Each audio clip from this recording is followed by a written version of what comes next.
We're back with One More Down podcast, and today we have Ollie Hightower, who I've got to know probably over the last 3-4 years through the Once a Cowboy, Always a Cowboy podcast that Burtis and I were doing, and we've talked a couple times about getting Ollie on, and but I got to know Ollie just kind of through the uh, communication, him reaching out, making comments, and seeing the passion that he has for his playing days and the experience he had playing at Chaney, and um, also kind of taking all the lessons he's learned through his coaches and is now entered into the head coaching realm at Columbus Whetstone.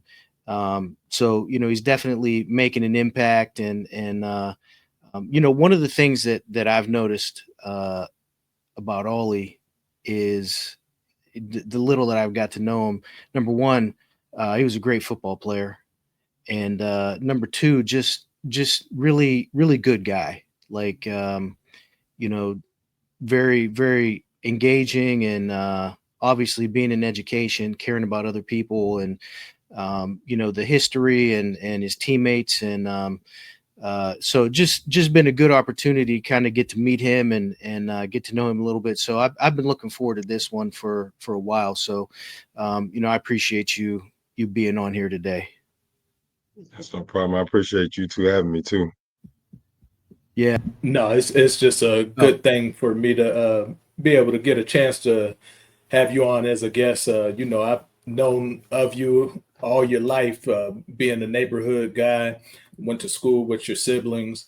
We're two streets over from each other growing up. So I know a lot of what you talk about will resonate with me personally because, we were reared and raised in the same neighborhood and have a lot of tentacles that connect us together.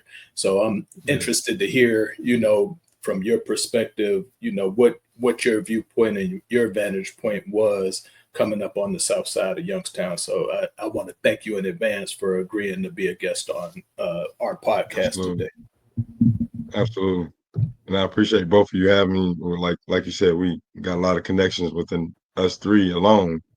And we connected by a lot of great people. So, and I've been following both of your podcasts like since you guys started, and it's give me chills every time I watch one of them because all of that stuff I grew up watching and experiencing. So it's great to see people like reminiscing about it and putting it out there to the world.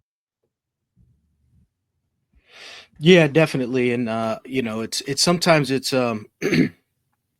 obviously we all know the names, right? The legendary names, but it's always interesting seeing guys that for one reason or another maybe didn't get the recognition that they deserved in the moment, but knowing that people watch and still appreciate.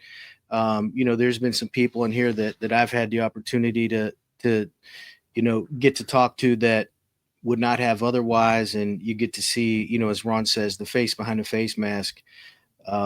Is always interesting. So maybe just start a little bit about growing up and kind of your path towards your high school experience, where you grew up, family, athletic experience up to that point.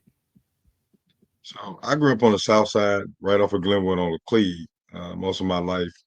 And I started over at Cleveland School all the way up to like third grade, and I kind of transitioned over to the west side in the gifted program, and that's kind of where I got a lot of my Chaney connections from. And so I went to school with like Jimmy Lotto, Bill Bugs, and all those. That we're all Two-Time Smith. We're all guys from other areas, and we all got bussed over to the gifted program where I got to meet other people from other sides of town. Because normally you sit in one side of town your whole life. I was blessed with an experience where I went everywhere. So I known people from everywhere. I mean, as big as my family is, I got family on every side of town. But to see other people of other makes, like that's kind of where I made my connections of Chaney early before I even knew I was going to Chaney. And then so I got into Uptown Kiwanis, started playing baseball and got into sports there because football wasn't until you like 7 years old. So I was like 5 or 6 trying to run around and play t-ball. But my whole family, they were fighting Little Redmond right there on Gibson Field. So I've been around the game pretty much my whole life. So I have my uncle Darren. He played at South. I have cousins that played at East. My cousins played at Rand. So it's I grew up knowing that I was going personally thinking I'm going to be a South High Warrior. So because pretty much my whole family was South High Warriors. So I mean my brother was in the band, so we were riding in the band with them. So I go to every game. I'm like, oh, I'm a warrior to heart. And so growing up, we playing with the Red Men and moving up, and so that kind of got me going into the sport direction. So I grew up around sports my whole life. Like so, my mom was a heavy volunteer and running the program. My grandma was around in it, so it was just something that I was just kind of born and raised around. So in this Youngstown, everybody played every sport. So that's kind of got how I got my start in the sports.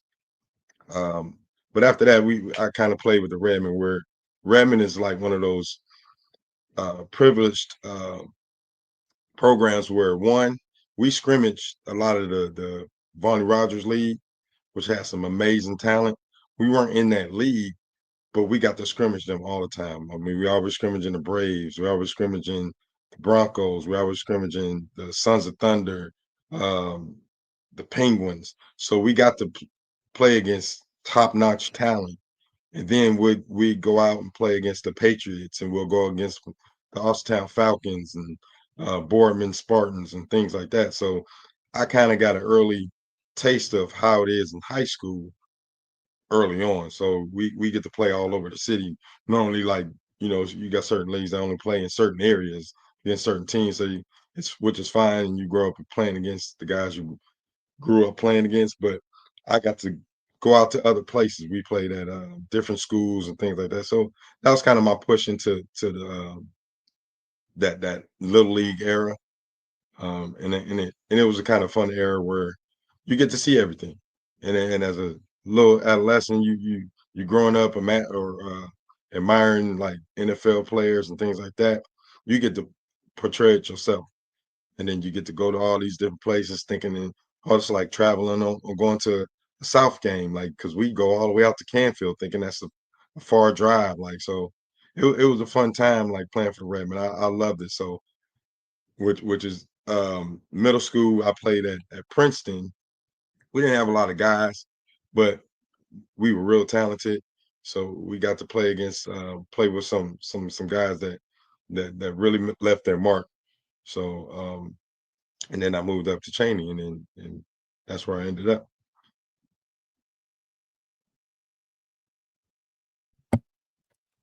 I listened to you recount those memories, and I remember Darren playing over there at South. Paul Stonework is your cousin, Hmm. and he was Yeah, one of my classmates at Princeton. He was on yeah, the team at South when I was a senior in high school.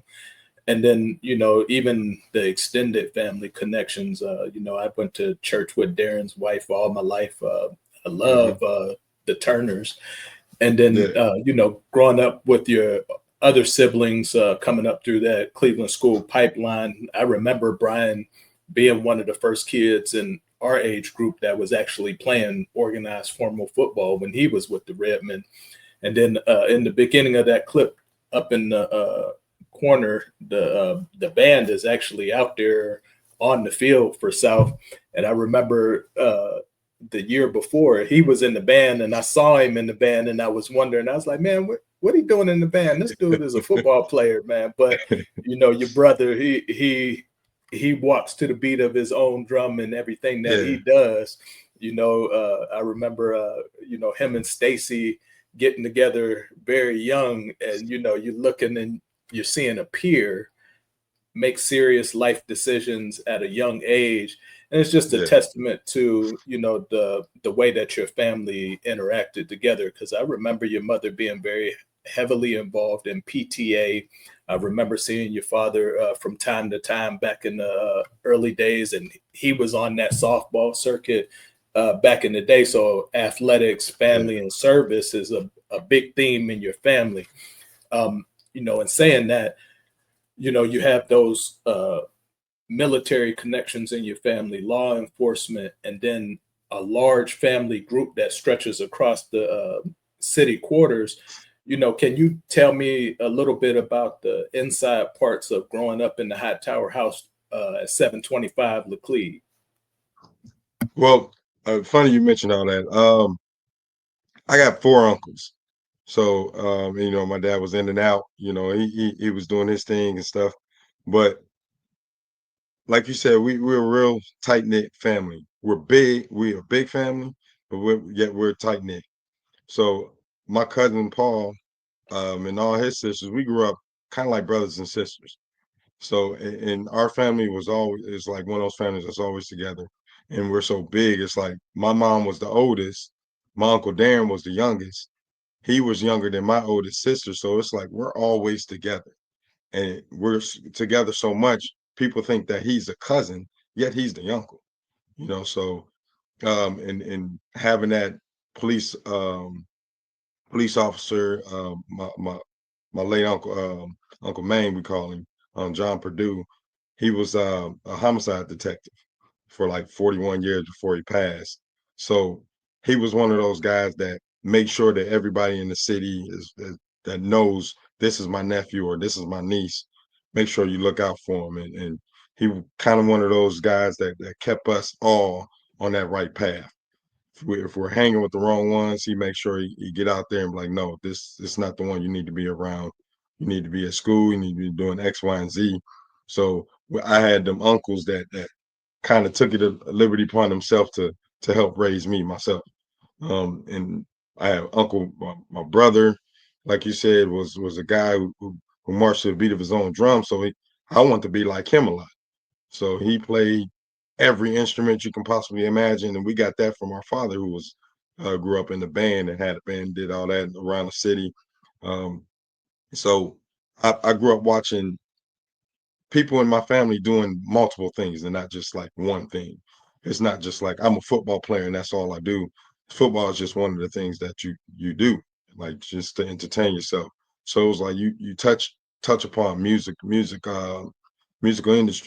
Go to the service, you got people in the service. So my family kind of touched on everything, and that kind of gave me that broad sense of be who you are, but enjoy what you do. So, and it's always like that service. You want to help people come find their own way and give them the game that you got. So, and that's where I build a lot of my own character from. So the guys and the men that have been in my circle taught me that early. So it's just kind of we're a family of giving. So we want to give people the opportunity to better themselves along with bettering me. So because you never stop learning, you learn from everybody you're around. So you were talking about giving and the family and kind of creating your own path. We'll jump out of the timeline a little bit, but um, you know, like I said at the beginning, I think that has always just come through. Just even Mhm. in the handful of conversations that we've had, um, and it's just kind of appropriate that now you're in education, now you're working with kids, you're coaching, you're a head coach, and what how does the element that you thought, not even the X's and O's, but the elements that you just talked about, kind of relay and connect with what you're doing professionally today? So I think I think like me, I feel like I was meant to be in these positions that I'm in because um the kind of guy that I believe myself to be is I don't really like the spotlight, but if it's on me, I'm gonna go ahead and take it. But I love to watch other people win, like especially like young kids who are in a similar predicament or a similar situation that I came up in. Southside is not the greatest or the easiest place to grow up in. It's a wonderful place. Love everybody around in that side of town, but it's not an easy place to grow up in. And so I like to see people who came up in it or in a similar position that I've been in. I want to see them win. So that's one of those things that I build upon, especially now being in education and being a head coach. This is something that I've grown up in, and I give to them. So I let them know like this is not for me. I want to see you get whatever you can from it. So especially in the coaching realm, like I'd rather I'd rather see every one of my athletes graduate and go on to college just to do some things more than I would to see them succeed on the football field. So I'd rather hand you that diploma at the end of the day, and see you walk across that stage. That's my main gift to myself and to anybody that I come in encounter with.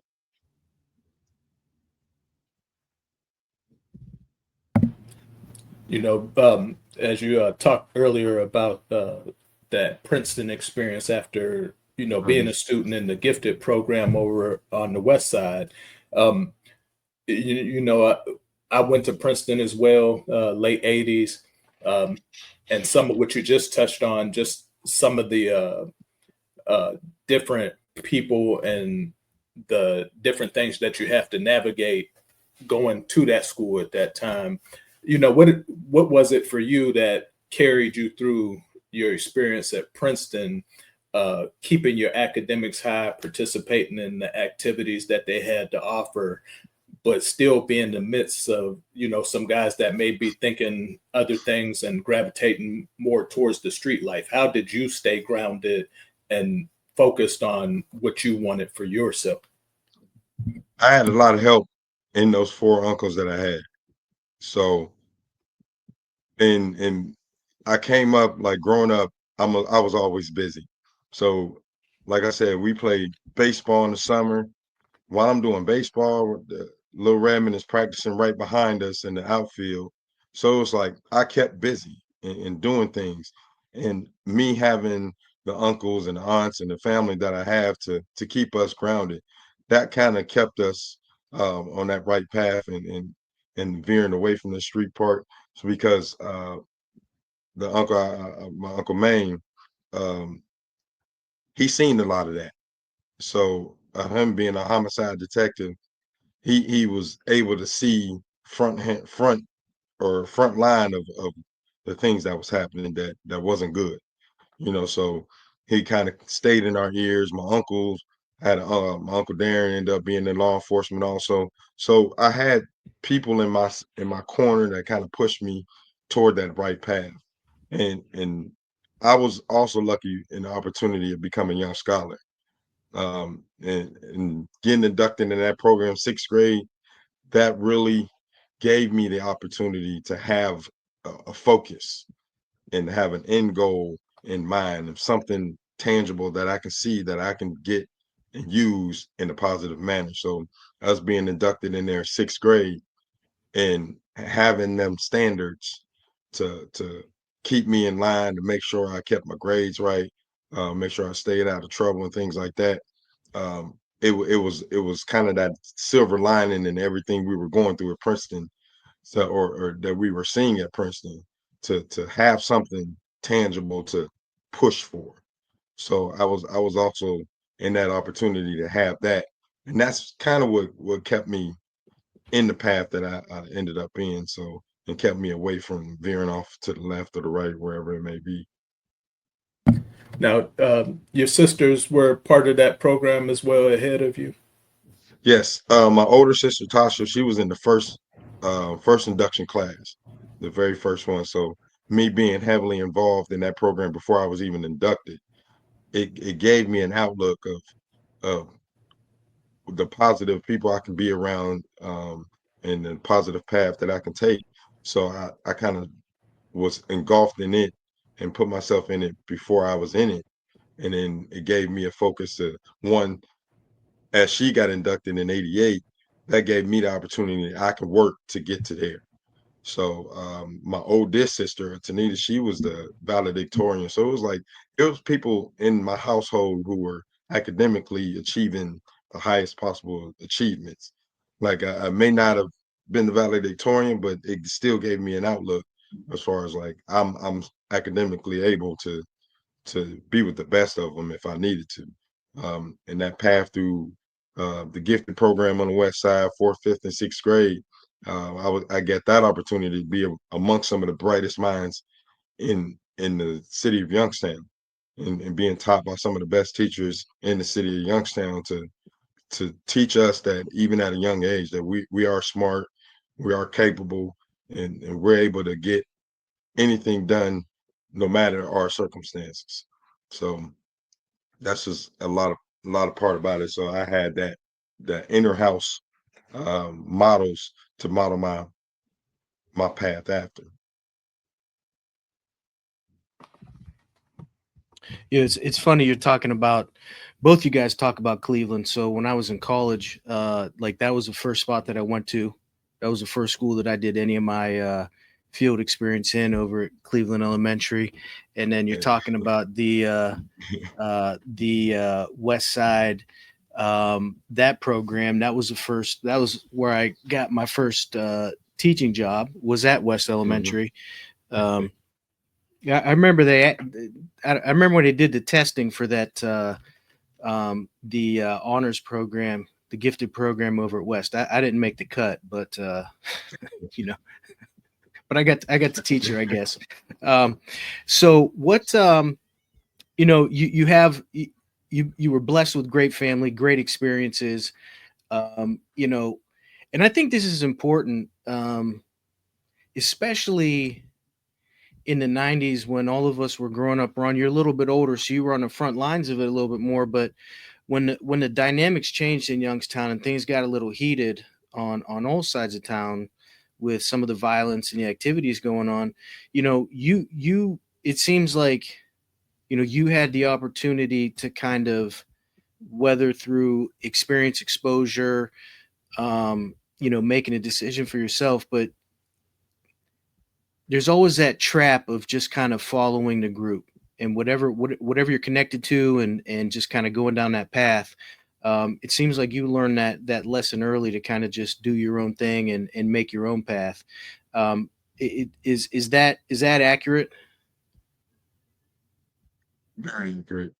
Like you see a lot of your friends like it's not so prevalent like in elementary, but once you get to that like that middle school area, that's where things get sticky. It's like you at that age where you're still impressionable, but yet you still think you're grown enough to go do grown man things. And so you see a lot of them venturing off in that path, and you kind of see the results of what it is. I like I said, I have uncles in law enforcement, so they see where some of these people end up. And growing up, we played in the JJC league, the basketball league. So you you get to go see you play in that league, you practice there. I was on the team that practiced in their facility, and you see some of your classmates in the JJC. So it's like you got to make that choice early in order like to stay on it, and you got to basically live your life against the grain, as far as like away from what you see your peers and everybody around you doing. You got to make that choice early and kind of learn like this is me, this is who I am, and be established in who you are, and you just move through life like that. You know, I can relate a lot to what you're saying. That transition in between elementary school, junior high school, the first part of high school. You, in our day, the three of us, we know that the neighborhoods had a lot of young families, lots of kids, different people that you're interacting with through that school experience, athletic experience. We all know some guys who had tremendous talent that never got to display it at the upper levels because of their choices. Um, you know, for yourself, uh, when you're starting to make that choice of high academic achievement, uh, continuing that athletic pursuit, you know, what is that experience like for you as you start out in at that high school level, pursuing the football path, pursuing the track path, and then balancing that with keeping a high grade point average, making sure that you're meeting the baselines for continuation in this Young Scholars program. And I asked you some of that because I imagine for a kid coming up in the late 90s, you know, you having the opportunity to take that 2 week trip every year to Columbus and see something different than what was your immediate surroundings had to have a huge impact on, you know, what you thought about yourself interpersonally, what you knew was beyond the confines of Youngstown and your immediate zip code. So, how did you take those experiences in the summer and then bring those back to gearing up for the season and pursuing your goals to be the best player that you could be? So like my transition into Chaney and through all that, it was a little different. I mean, you probably was it's probably similar to your story, but like I said, I grew up thinking I was going to be a South High Warrior, and then what was it, seventh grade? I learned that it closed, so it immediately changed, and so everybody in my school kind of like dispersed in about three or four different directions, and luckily for me, um, I was kind of nervous when I came into Chaney, like because really I didn't think I knew anybody, and I was kind of nervous about even going out. But luckily, I had my cousin Chauncey Cook. We had Keith Evans. You had Ed McElroy. Um, yes. Who else? All kind of people at Chaney that like that my sister already knew and that I grew up already knowing that was already there. So yeah, like Clyde Morgan and all of those guys, Steve Clinkscale, the list goes on. And when I got there, it was like open arms. So that kept kind of helped with that transition into Chaney. It's like one, I knew that I can go in there and be okay. Um, I know I can go in there and be fine and have people that have my back. And then also it was like I already had that path established that I need to stay on. So that gave me that discipline of staying on top of my books and when I get home, make sure I take an hour to study and do X, Y, and Z. So it was kind of already pre-established before I had all that. And but when I got to Cheney, it kind of reinforced with the guys that was around me that, oh, these fellas are like me and they're doing the same thing. So that kind of kept me on that path. So what was kind of the landscape, coming into freshman football, kind of getting the lay of the land. At that time the varsity started with Ron's class really started getting things going Hmm. from when Coach Burtis took over. What was kind of the thought process athletically, going into Chaney, where you might fit, what your goals were type thing? It was strange because I didn't know. Um, like at Princeton, it was kind of like we had so much talent at Princeton, um, but it wasn't it wasn't that seasoned organized program like Cheney had been establishing himself to be. I mean, we still had athletes who still competed, we still did it top notch, but when I got to Cheney, it was like a different aspect. So I really didn't know where my skill set fit or where I fit in. But like I said, I came in and there were guys that were just encouraging me because um, they've seen me play all the way through Redmond and all the other coming up little league. So it was like they was like, yeah, you play ball, so just go out here and play ball. So it was like more welcoming. And when we doing conditioning, of course, we're all together. So it's like you got the senior class and you got the sophomore class, junior, and all those, and we're the freshmen coming in. And I think we only had maybe 13 or 14 people on my freshman team. So it was like it was a close group, but we had some pieces. I can tell we had some pieces. And and growing up, I already knew about the Floyd brothers because we played baseball against each other. And then I played middle school. They played for the Knights, but we'll scrimmage the Knights all the time. So I'll see them all the time. We played baseball against each other. And then when we'll go do travel time, I played against like Dan Lynn, Jimmy Lotto. So I already knew them from going to West. So I knew a lot of these guys when I got there. Surprisingly, I knew a lot of these guys when I got there. And so I already had that bond with a lot of those guys. So Bill Bugs, he went to West with me. Two-Time went to West with me and who ended up being my cousin. Um, so it was like when we got there that freshman year, it was kind of eyes wide, but we was ready to go. And the program that they have around, you can attest to this, it's more of an inviting program long as you're willing to work, long as you're willing to show up every day and take the abuse that these coaches spilling out of us, and you show back up the next day, you part of the program, you part of the family. So, and I survived our freshman beatdown day, so it was a good experience.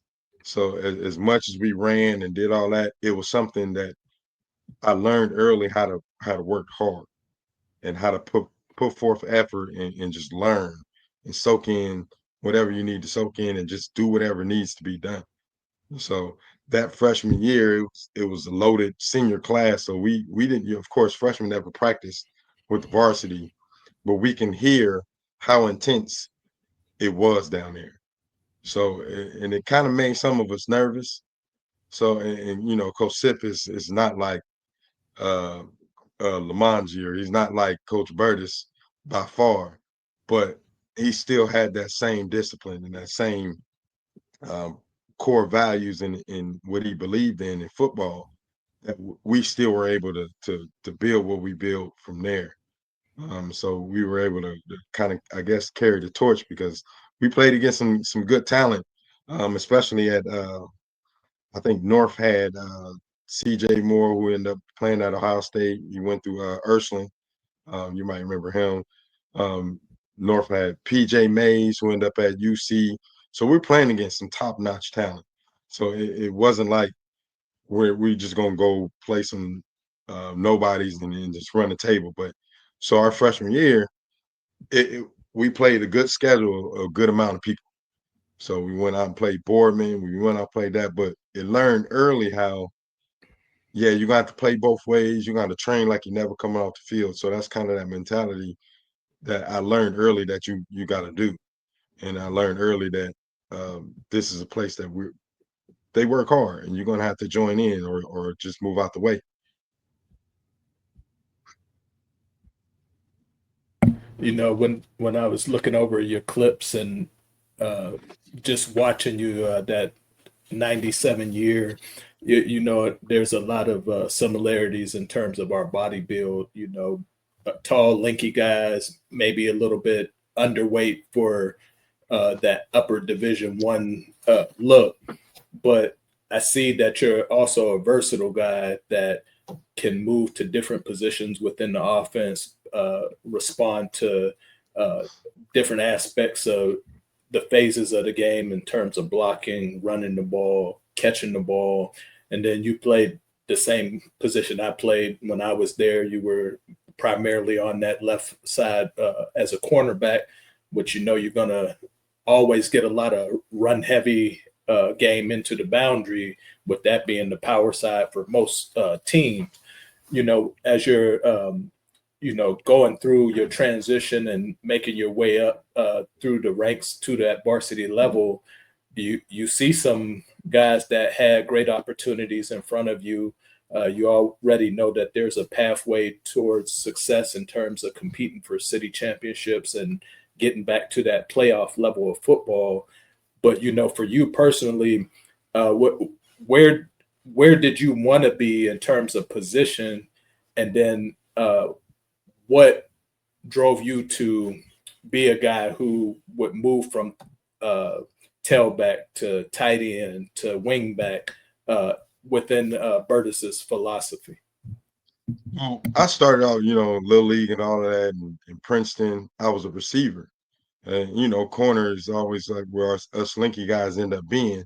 But um, that freshman year, it was kind of like that's where that philosophy came in of doing what you need to do to help the team.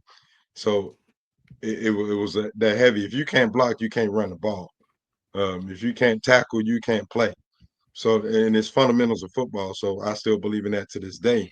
And so when you're on the freshman team, you got to play a whole game, and you only have 14 people, 13, 14 people, you're not going to come off this field.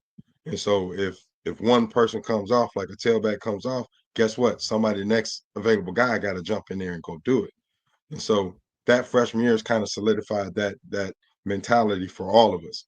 And I think Dallas, I think you guys touched on it, and Ron, you guys touched on it on when you guys were talking to the Floyd brothers.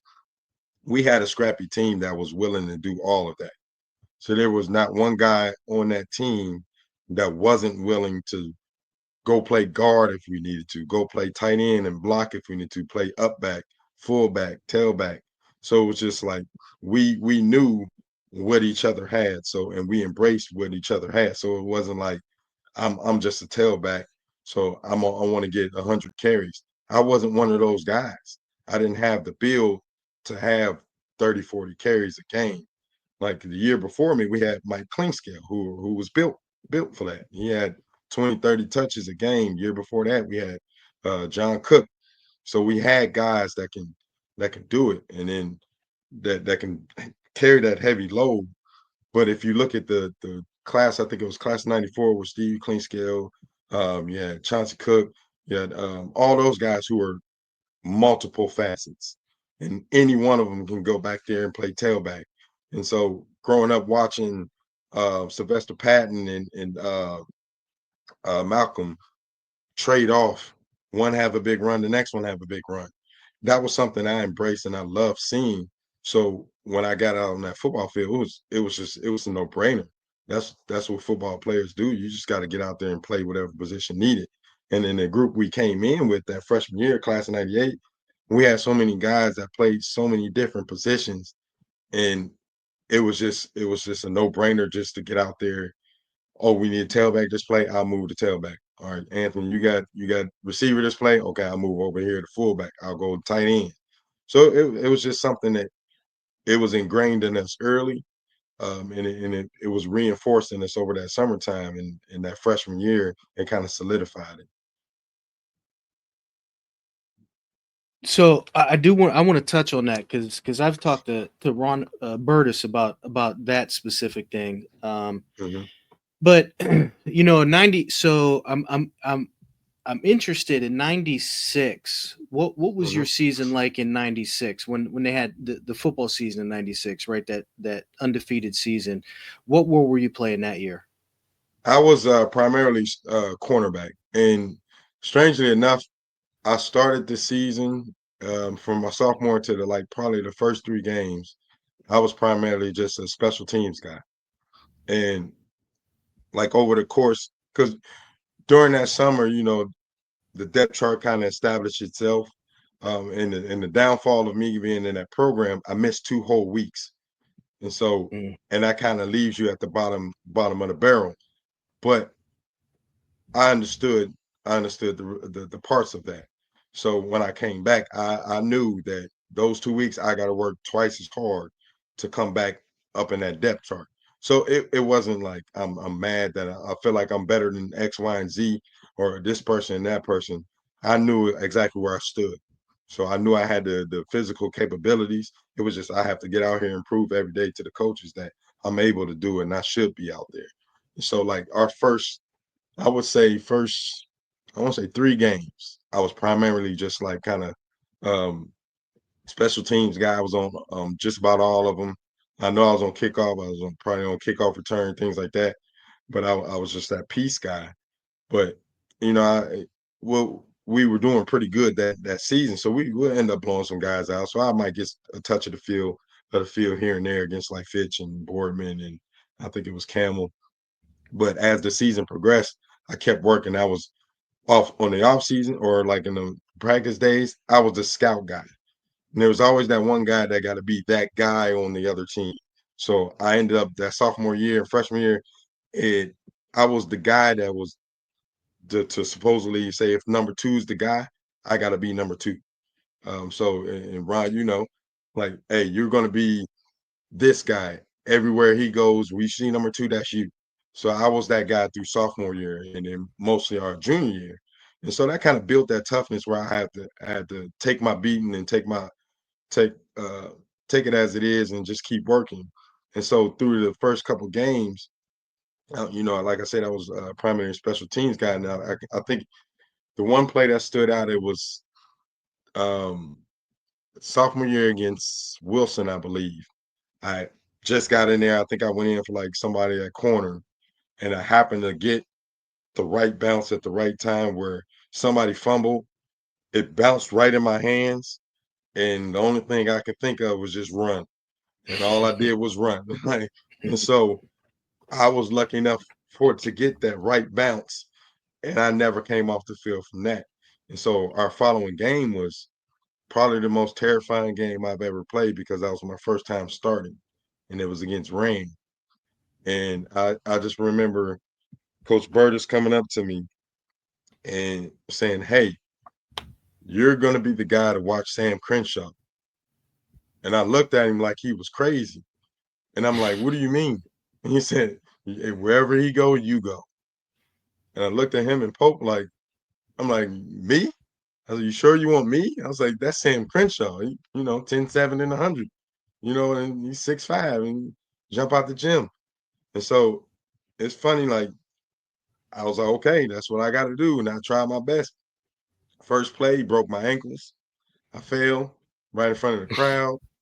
I got laughed at a little bit, but the thing I learned was play for the next play. And the next play I made somebody fumble, we got the ball back. And the rest of the game, I had a great game. So it was just one of those transitions. Just keep working, and end up wherever you are. So, and I end up where I was. So the reason I ask about the previous years is because and that team's 10-0, senior laden group, all very successful. But then you get to your senior year, and Ron touched on it there. Like watching those games, going back and looking at those games, specifically those state title runs, where as a former coach, I can watch play by play, and I mean, it is just so impressive. It was so impressive to me. First of all, like everybody knows about Antoine and Anthony, right? Like that's the Mhm. numbers. But to me, and I dare say this, I might get hammered for saying it, but like I mean, I think you're kind of the linchpin in that. And I say that because, you know, obviously, Antoine and Anthony can do what they do throwing the football and making plays that nobody else can make, right? But Right. then you go dot the I, and they're defending the pass just enough, to open up some holes, and you pop a run on 34B or whatever he's calling it at the time. You know what I mean? Like that, it, it's that third leg to the stool that keeps it going. And obviously, Lotto and Lynn had great plays, and different people stepped up at different times. But like to me, to see you line up at fullback, tailback, tight end, making plays. I mean, it was and how do you know the formation and substitutions getting to that point? To me, was just so impressive to watch. Yeah, and that takes me back to that's a testament to how practices are. So at practice, we go through as Coach Ron say, only a few plays, which takes us into the middle of the night. Like we go through those plays so many times, like we know them like the back of our hand. So it's like we'll come to a play where I'm like, oh, Anthony can get off, and it's just we as that group, I, I'll take it back a little bit. That group knew the talent that we had, and it goes without saying how great the Floyd brothers were. It goes without saying because the proof is in the pudding. But when we embrace the fact that they are extra talented and we're talented enough to help enhance that, that's when you have a team that builds.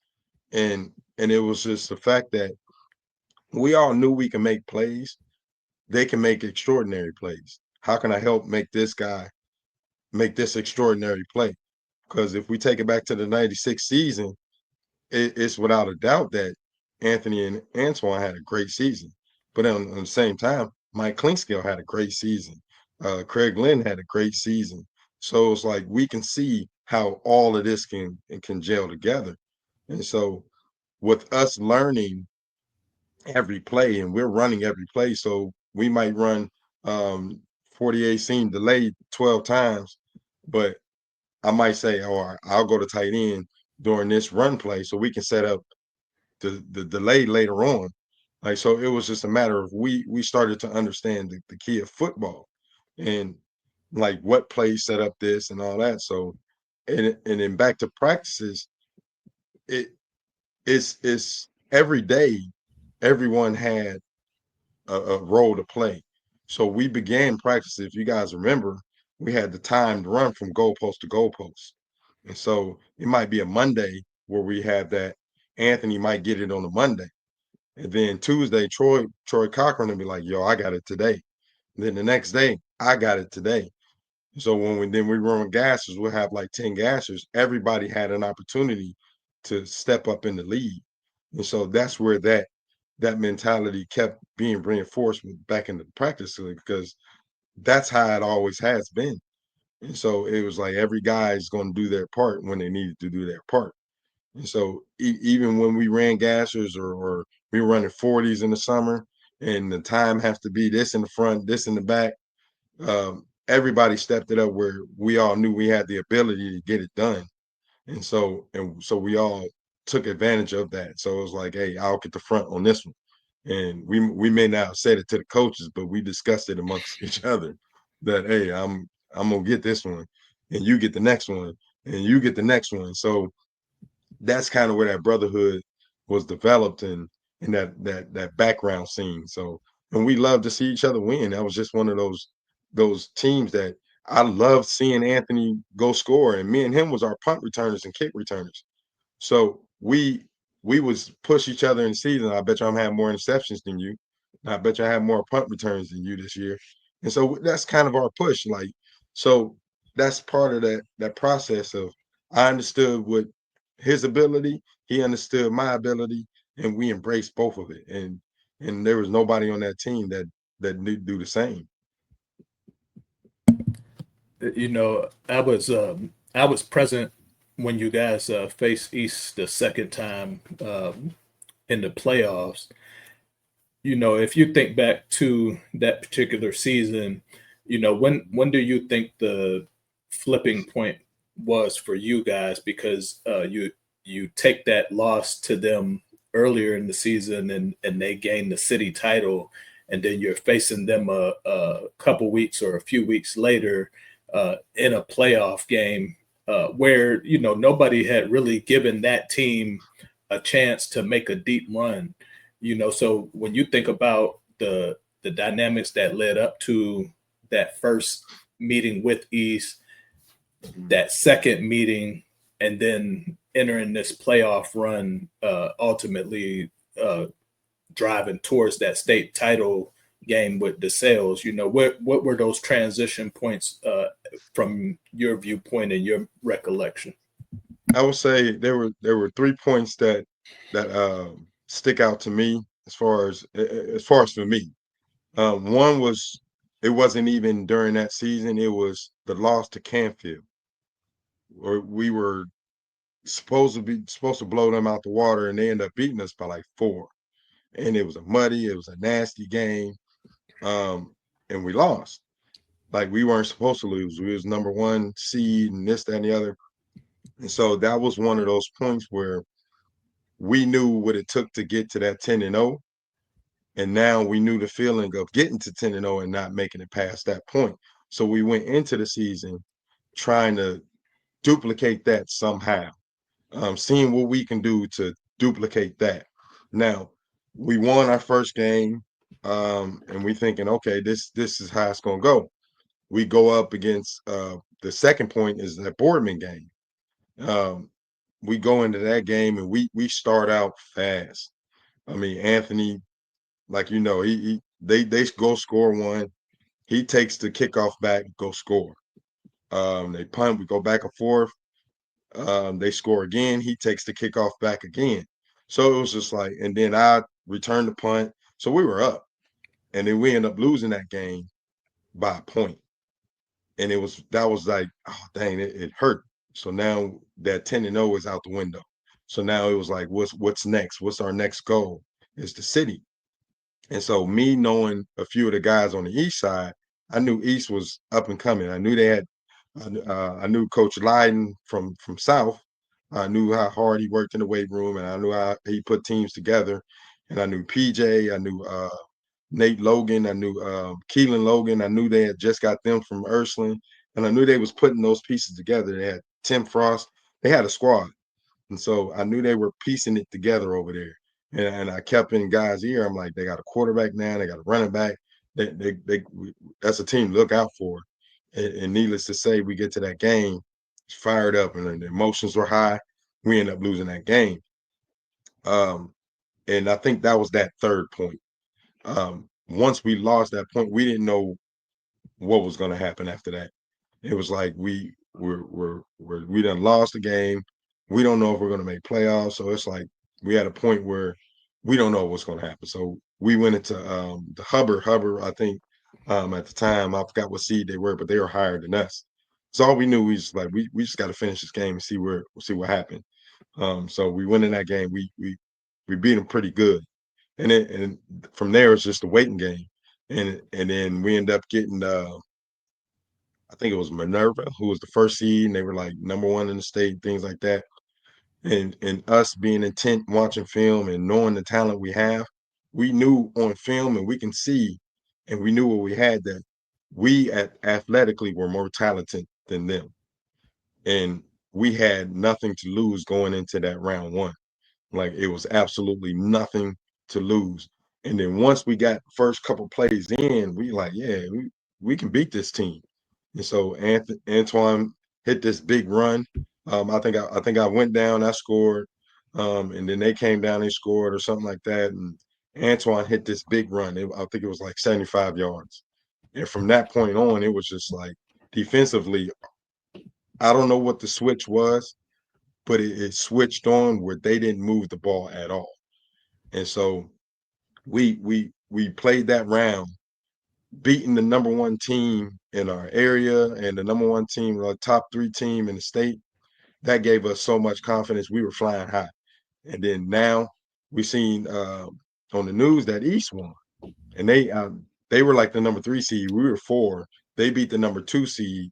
And so it was like we were going to that game with nothing but getting our revenge. And so we knew this game was going to be, everybody was going to be there. And they finally, like you said, they finally opened up the other side. So the practice week was, from what I remember, it was like one of the hardest practice weeks we've ever put together. And it wasn't like hard as in the coaches were yelling, making us run and doing all that. It was laser focused. And I could remember that previous week against Minerva, and that week some of the freshmen came up and they practiced with us. So they got to see, I think it was Tandy, um, who else came? Brad Smith, Lil Patton. I forgot. I'm blinking on his name, but I mean Marcus. yeah.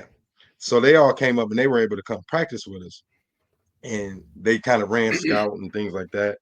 But that gave us that ability to get everybody together that was involved in that program. And it was probably one of the best weeks of practice we had, because we were focused. I mean, we went through everything twice. Everything was crisp. So when we got to the game, it was just like, buckle down, do your job, and things gonna come out on our end. And we had a couple bounces bounce our way, and we ended up coming out with the win. And then that kind of funneled us into the next couple weeks, where we like, man, we ain't got nothing else to lose. If we play defense like we just did these past 3 weeks, and have practices like we did these past 3 weeks, there's nobody out here I don't think we can lose or we can't beat. So even when we faced um Walsh Jesuit, we felt like we were more talented with the few guys that we got. And with that, Coach Burtis always find he may be making some of the things up, but he always know to say that one little thing to get under our skin, to make us like have that chip on our shoulder. He came into a practice against Jesuit and was like, yeah, I read this article in Cuyahoga or something like that, and he was saying how the news cast was like, with 8 guys starting and going both ways, I don't think Chaney can last and do this, and you're just an inner city guys and this, that, and the other. I'm like, all right, so yeah, we're gonna use that fuel. So I'm gonna say he was telling the truth. I mean, for my own sanity, but I mean, he could be making that up, because Coach Sip, like I said, going back to Coach Sip, he was one of those coaches. He was my uh, DB coach, and he was my freshman coach. So he was one of those guys, and he worked at Rand at the time. And so he'll come back and during the week, and these guys are saying this X, Y, and Z. He said, you can't do this. I'm just saying, but I think those coaches knew the buttons to push us, to get us to go get that extra little chunk out of us. And so I think that's part of how we played the rest of the season, with that chip on our shoulders. It was like, hey, yes, we're only 35 deep or 38 deep, but we're playing both ways and special teams. But guess what? We work 3 times as harder than you. Like, so you only play a third of this game. I played the whole thing. And so we had that chip on our shoulder, and we played it with that chip on our shoulder. So that was kind of the way we went into that run. and that carried us all the way to the championship. Well, yeah, I don't know if it was made up by Ron, but I mean, there's articles in there's articles in the Vindicator that Mhm. like so every game, okay, Chaney gets and Minerva was AP state champ that year. Okay, so Yeah, like, they undefeated 10-0, losing the first round. Like, okay, Chaney didn't have a shot in this one, and then you get East, you know, don't have a shot here, and then you get Walsh. Like, okay, well they got lucky twice, and now this is going to be the end. All the way through something like the least expected team to be in this game leading into the state championship. yes, So whether it was in the article or not, but there was definitely that feel, right? yeah. Um, and and I think that's that. But then again, I mean, how many times did Ron say, we're taking 30 guys to go play Austintown, 30 guys to go play Boardman? I mean, that was the essence of the battle, right? The boogeyman that you Mhm. got to fight, little guy against a big guy, but we're still tougher. Yeah, and that's like the movie 300. We always prepared as if our 30 can beat your 100. So in us coming up in the 90s, we didn't have a home field, so it's like we're going to steal everybody's home. That's our mentality. We're going to come into your home, we're going to take it over, and we're going to walk out. So going into Fitch, they got guys all the way across the sideline. You're going into Boardman, they got guys all the way across the sideline. So come into a game with a team that has a special teams, a defense, offense. That was nothing to us. That was something we faced every week. And going back to the Little League, we going against guys who are used to that. So East in the City League, we got athletes who are used to that. We played the whole game. There was no coming out except for water breaks, and that was it. So that mentality was already there, engraved in us, and we just carried that with a higher magnitude. And so when we'll read articles like you said, like they're outmatched, they have X, Y, and Z numbers, and these guys only got 38. I enjoyed that. So it was something that we as a staff or as a team, um, that's something that we embraced, and that even we embraced that early on. So it wasn't something that was abnormal to go in there and see a team with a whole sideline full of people, and you got maybe a couple sprinkle behind you, but that makes you even stronger together. So it was nothing new. I mean, he may still have the articles, or he could have embellished some of it, but at the end of the day, that's what he had to do to make it happen. So And I will say this, and both you guys can speak to it, and I'll be honest with you. So when I first started coaching at Chaney, I was probably 2-3 years removed from playing, so it wasn't like I was completely disconnected from what conditioning was. I mean, I was telling somebody this story the other day. Like, I remember going out to double sessions, and they're like, "Okay, we're going to start stations, right? So you're doing conditioning first." And then I'm thinking as a lineman, so now I got to go do stations. Now I got to go to the shoots. Now I got to go hit the sleds. And any lineman who's ever played the game does not want to run. You're just trying to get through the day, right? Not like you guys who can run and have all your fun. Um, but that's why you could do it. That's why you were conditioned to be able to do it. And that's also why there were only 30 guys on the team, 30 some guys. It, mhm. it was it was to a degree by design. Like you Yeah, said at the very beginning, if you can make it, you're welcome. You're yeah, part of this brotherhood, and not yeah. everybody can. No, I know there are some guys like who started out there, but then they didn't make it through that double. So the ones that did understood like every day is going to get 1% easier. It's still gonna be hard, but it's gonna get 1% easier. Like that first day, you might make it through. We might have 8 stations. You might make it through 7 without passing out or throwing up or whatever it is. But if that next day you make it through all of them, you got better.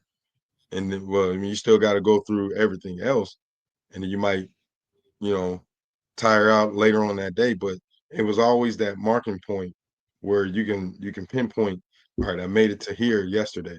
Let me see if I can make it past that and through these. Okay, I made it through all of that. Now let me see if I can make it through a whole day with equipment.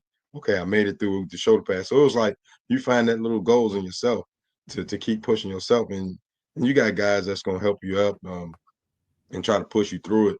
But if you made it through that, I mean, the season is going to be so easy. And then you running gases at the end or 40s, whatever it is. So there was always that element to it, like, well, how far can I push myself today? And it was even in the weight room too. So like, how far can I push myself today? Tomorrow, can I get past that point? All right, the day after that, can I get past that point plus more? All right, but that was the setup he had in the program that Chaney developed, that helped guys develop that sense of push. I'm listening to some of the things that you bring up and the topics that come to the forefront. And it's just about being tough. I think that's a Youngstown thing to begin with. You sprinkle in, some of the environments that kids have to be raised in and the choices that they have to make. Um, you know, when you're around all of these other guys as teammates, and there you see some guys are getting those next level opportunities to extend their career into the college ranks. Mike Clinkscale, he ends up going to Wake Forest. You play with two tremendous guys like Antoine and Anthony, who one starts out at Penn State, ends up at Florida A&M. Anthony uh, continues to be what we always saw him to be at Louisville. I imagine, just based off of what you said and how you said it, that for you, uh, the opportunity to not continue on playing didn't derail, your view of yourself, and you had other goals and other pursuits that you wanted to take advantage of. How does all of those things in that pot of hard work, being a team guy, uh, having individual success, deciding to leave the game behind, how does that filter over into your coaching nowadays? It's pretty much everything filters right into it. Um, like so, I kind of got in the coaching game like kind of later than you, Dallas. Like you few years removed and you got right into it. So I kind of like just was around the game and around little leagues, helping out here and there. But when I got into the coaching, it kind of brought back that feeling of what did I get from it? I know I had guys who went here and here, went to different college levels, but at the same time, I made a choice, and so that was my choice. And so what I bring into to my coaching is a lot of the elements that I got outside of the classroom or outside of the field is what I want to bring to them.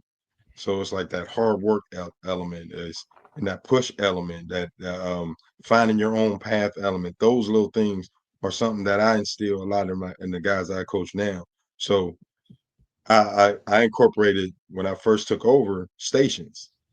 Like they didn't like it, but at the same time, it helped them. Like so, I used to start my practices in the summertime. Now we do about 4 or 5 stations, and I push them. And so I want them, one, see who's willing to take the abuse and come back, who's willing to work hard. So I'm keying in on all of those elements. So it's a lot of those things that we had in the program that we had. Um, I still into to the way I coach now. So I want them to commit. Like we used to have those shirts. You probably have one. Commit. What was it? Committed to excellence. So it was one of them things that I first thing I started saying to them and a lot of them didn't understand what I meant by it. But growing up, finding that is not only do you're not going for perfection, but you're going for the best part of you, the excellent part of you. And so that was something that Coach Burtis instilled in us. Like he didn't want you to be, you didn't have to come out here and be the D1, A1 athlete. You just got to come out here, work hard, take the coaching, and go do your job. And that's all I want them to do. And so all those little pieces, as far as me, I was able to watch, and I use my stories a lot. That like coming up in Youngstown, um, we've played with against and with and above so many high caliber athletes, like so it kind of diminished what a lot of them did off the field. And so, or not diminished, but it kind of like shadows a lot of what they did off the field. So and people don't know Anthony was an extremely brilliant young man. Antoine was extremely brilliant. So that's part of those elements that people didn't see that got them to that point. They didn't see them working on off the camera. They didn't see them in the classroom taking honors classes and getting A's and B's. So I push a lot of those background things that I had, as far as me. Not and I knew kind of Coach Burtis kind of came to me. He already knew I was a scholar. He was like, "Are you even interested in going and playing in college?" I'm like, "Well, if they offer me and they willing to pay, yeah, or offer me scholarship, whatever, I'm down to look at them." So I talked to a few schools, but at the end of the day, I had uh, a pillow to fall back on. So I had an avenue. If I didn't get a football scholarship, I knew I can go somewhere and get out of the realms of Youngstown and go see the world. So I can go down here and be at Ohio State and be a young scholar. So, and I want these kids now to understand, like the kids are coaches, and I put a lot of that in my philosophy of you put the work in, you're going to get something out of it. So if you put the work in, you're gonna develop into a great young man, and B, you might end up with a scholarship, or you might just go get a job or start a business. So some of those things are gonna happen. So a lot of those things I incorporate into the way I coach everything. So my little one jumped in there. So, but yeah, that's what I put into there. From what I took. Yeah, you were talking about hard work and it just makes me think. It seems like, especially in athletics, right? The harder you work, the luckier you tend to get. In terms of, hey, that ball bounces the right way, you pick it up and you go scoop and score. When you're doing things right, when you're working hard, when you're putting yourself in a position to be successful, a lot of times that luck is because of all the unseen things that nobody knows about. And you just mentioned about the academic side. I mean, really, at the end of the day, for 99.9% of us, athletics is an opportunity to learn these things that propel us after we're done playing. And it's really um, it's good to hear that those are the things that you're also integrating into your football team, right? Not just the X's and O's, and that's an important part of it, but what happens after. Um, but we always kind of wrap this up with one question, and it's kind of the finality of this. So if you had one more down to play, who would it be? Where would you be? And who would it be with? Where would you be? And what would you be doing? I actually seen you guys ask this. I would say if I had one more down, I would want to go against all my family members, like my cousin and my uncle is like my idols. My cousin Paul and my uncle Darren is like one of my grown up idols. Watching them playing football. If I had one more down, I will go try to go heads up with my uncle Darren because he say a lot that he would run people over, but that would be one more down. I would love to go heads up with him and just to see. I mean, just just to be out there with the family and getting after it a little bit, because he was like one of the first ones I've seen like get out there and play at a high school level, at a high level. From freshman all the way up to senior year, he was out there on that field. But I mean, really, there's no down that I would change from any football game that I've played. Even with the Cowboys through all those years, I wouldn't change it down. I would play everything as it is. I mean, I wish the results were different, but I wouldn't change it down. Like, because those years or those lessons learned um, were good lessons. Even in loss, they were good lessons. Because football, I was always been told, football doesn't make you anybody, but it proves who you already are. So that's about it. Yeah. Dang, that's a question. Hey, I've been racking on that question. Well, hey, true to form. We've done this a number of times. I never heard anybody wants to go heads up with his uncle. So I like it though. I like it. Yeah, yeah. I think I Man, win that one. it's been a good session, and all the people that I have personal interactions with or recollections with, I'm always proud to see the guys that are from our neighborhood, because I know some of the things that we endured, and some of the ridicule and the trappings and the decision points that you have to make as a young man growing up in that city during those times.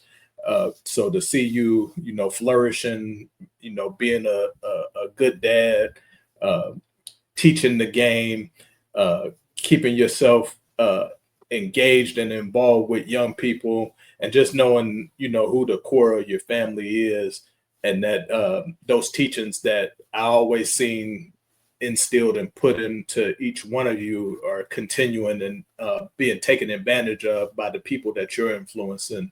It's just been my pleasure to have you on as a guest and get to hear what your experiences were from your viewpoint. So thank you very much.